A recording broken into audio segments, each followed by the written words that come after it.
Dricus Du Plessis defeats Israel Adesanya by a 4th round submission, and it all started with the stand-up. He actually beat Adesanya on the feet, which was very surprising. His awkward, quote-unquote untechnical striking style can beat some of the best strikers in the UFC. It's crazy. He's just so awkward on the stand-up. It's hard for a lot of these guys to know what to do against him. His head is like dipping down really low. His arms are swinging over like windmills. He'll blitz you down from the open. He'll blitz after he throws a high kick. He'll even blitz when you kick out his leg, getting him off balance, and he'll still not get countered by some of the best strikers in the middleweight division. It could be the takedown threat, it could be the strength, maybe some of the power that he has in his hands, because Dricus is very heavy-handed. Every single time he landed on Adesanya, you can see the impact of the blow. The guy is so powerful for a middleweight, it's insane. He landed this looping left hook. As Adesanya was trying to move out on an angle, he got intercepted by it, which shows Dricus' timing, which I will mention later. Dricus' timing throughout this fight for his counterpunches and interceptions were extremely impressive. So Dricus switches stances forward and cuts off Adesanya's right movement with his lead leg. Look how his left knee is colliding with Adesanya's right leg,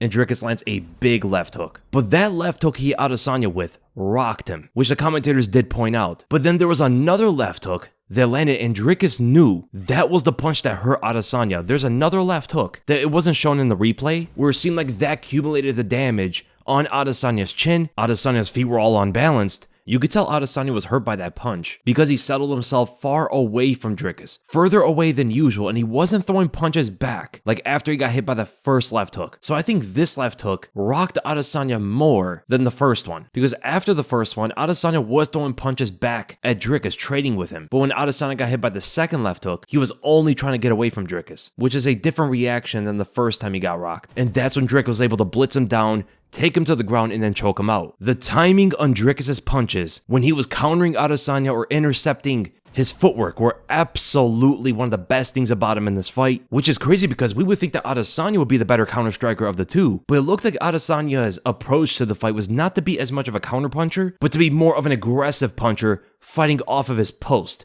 You saw that a lot throughout this fight from Adesanya. Everything he was doing was off of that post, extending his arm on Dricus to keep range and also so he can feel out some of the movements of Dricus Du Plessis. He was trying to find uppercuts off of that. He was moving away defensively off of that, very similar to what John Jones does, using that reach as a defensive tool to get away from the blitzing of Dricus. You saw Adesanya do that over and over again throughout the fight. Whenever Dricus was blitzing forward, Adesanya always had that post on him rather than counter-punching as much. He did counter-punch, he did land some good elbows, some good straight punches, even a combination when Dricus went forward on him. But for the majority of the blitzes from Dricus, Adesanya wasn't really looking to counter as much. He was just looking to get away, create an angle, reset the fight, and then find his openings afterward. Where usually we've seen Adesanya do very well against that kind of style. Like when he fought Robert Whittaker the first time, or Paulo Costa, or Derek Brunson, like a lot of different fighters that Adesanya's fought in the past, he countered them very well, but against Dricus, it looked like he wanted to be more of an aggressive striker, fighting off of his pulls, finding body shots, which is actually something he found in the third round, where he posted on Dricus, got Dricus to back up, and then you can see Adesanya makes a bit of a smirk, because when Dricus backed away, he raised his arms up to block his head, but exposed the body, and that's where Adesanya started to attack the body with the right hand off of his post. So that post is doing a really good job on distracting Dricus up top, opening up the body. That's where the body shots were landing, and that's another reason as to why Dricus was slowing down in the second half of the third round and into the fourth round. Big body shots landing for Adesanya, but even with all the damage to the body, Dricus was still able to come back and land those big shots to the head of Adesanya and finish off the fight. But the timing, this is what we got to talk about Dricus here. Look at the way he was able to time Adesanya with his counters. And it started in the beginning of the first round as well, where Adesanya threw a jab forward, stepping in with it, which is very important here. Dricus was able to lean his head back just enough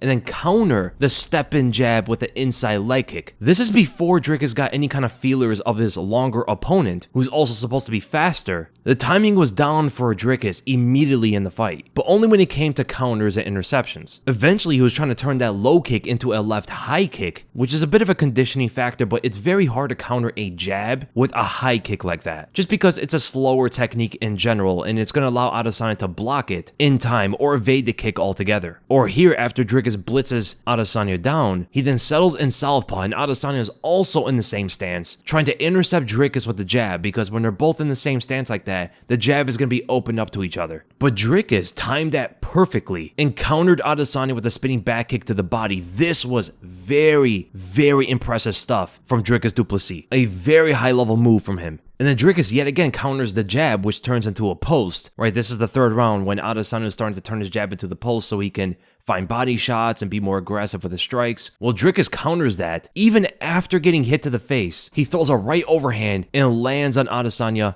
perfectly. Even where he's getting hit by some kind of strike from Adesanya, he's still able to find his counter punches, timing Adesanya perfectly. And these are jabs that he's countering, the fastest kind of strike a fighter can throw. Adesanya's in the southpaw stance, for an example, and he rotates to his right, showing his left shoulder and his left hip. And all Dricus does to counter that is to throw a side kick to the leg, taking away any kind of opening that Adesanya can get from his feint, and also backing him away. Because Dricus likes to fight from further distance so he can explode on you. That's how his general style is. He doesn't walk opponents down as much as where he blitzes them down to get in close. Resets from far and then continues to repeat that process, blitzing from range, trying to find some big shot with his 2 or 3 punch combinations, or wrestle the opponent. And generally, Adesanya's feints were really getting any kind of openings out of Dricus. Dricus being very defensive from range before he would blitz in, because he has a very solid guard. It's the way his shoulders are able to cover his chin and stuff, his arms are so big, he's so incredibly compact with his upper body that he's able to guard the majority of his head simply by covering up. And Adesanya just couldn't find the openings off of his feints. It was very similar to the way he fought Jan Blachowicz, where Jan wasn't giving him a lot of feints either, being defensively responsible from distance. But the thing about Dricus is, with his blitzing, he wasn't really defensively responsible with those. He was very unbalanced, getting off of his feet. Sometimes his feet were way behind him when he was moving forward throwing punches. And Adesanya did create angles where he could have thrown a punch from distance or something like that, but it looked like his approach or his focus was more on being an aggressive striker rather than a counter puncher in this fight, because there were definitely a lot of openings on Dricus when he was blitzing down for Adesanya to land some of his punches and stuff. So it was a very interesting approach from Adesanya, as he may have been more focused on the wrestling whenever Dricus was being aggressive with his punches, maybe anticipating a takedown at some point after the combination. Maybe that's why he wasn't counter punching as much. Maybe the trash talk before the fight did get into his head, which made him a lot more aggressive in the fight than we've seen him in his most recent fights. But he did actually show good takedown defense. He was able to stuff a lot of takedowns in the center of the cage, which was very impressive as well. But Dricus' ability to hold an opponent down when he wrestles with them is at his best when he does get the back or chases a submission like the rear naked choke. That was a time where he was able to hold Adesanya down a bit, but when Adesanya was able to get out of the rear naked choke, the first rear naked choke, he was able to get up to his feet, which Dricus even said after the fight that Adesanya is a very hard opponent to hold to the ground. But when you look at the rear naked choke that finished the fight, it was very open, like the hooks to get in, the choke itself. Adesanya was saying in the interview that he was going for some kind of technique on the ground, but Dricus was able to get him in the rear naked choke regardless. But it looked like Adesanya was just sitting in his base and try to hand fight with one hand instead of both hands. I wonder what kind of technique he was talking about there, but it looked like he got rocked and was pretty much finished once the fight got to the ground, because he didn't really put any kind of resistance against the rear naked choke. Just a little bit of hand fighting, but that wasn't going to be enough to stop Dricus there from getting the choke in or even getting the hooks in. He didn't fight the hooks at all. Yeah, but amazing performance for Dricus Du Plessis. A good performance from Adesanya as well. They both fought well. It was a close fight up until the finish. Dricus showed impressive counterpunching, an ability to come back into the fight even though he was tired, took a lot of shots to the body. Adesanya also did low blow Dricus and grab the cage a few times throughout the fight. And even still, Dricus was able to turn it around, get the better of Adesanya, and ultimately win the fight. And for Adesanya, showed decent aggressive striking, much better takedown defense, especially in the center of the cage. And even before he got rocked, up against the fence, he showed his usual takedown defense, fighting off the hands, using the cage and his length to stop Dricus from taking him to the ground. So I hope you guys enjoyed the breakdown. And if you did, make sure to give this video a like, make sure to subscribe, hit the bell for notifications. It's going to be interesting on who Dricus fights next. Now, they're saying Sean Strickland. Pereira just said that he wants to go down to 185 and fight Dricus. He wants to do another thing that Adesanya wasn't able to win at, I guess. We also have the Whitaker and Hamza fight. There's a lot of contenders in the middleweight division for Dricus to fight in the future, which probably does excite him because it will further his legacy, which is the main thing he's after. He wants to become the greatest middleweight of all time.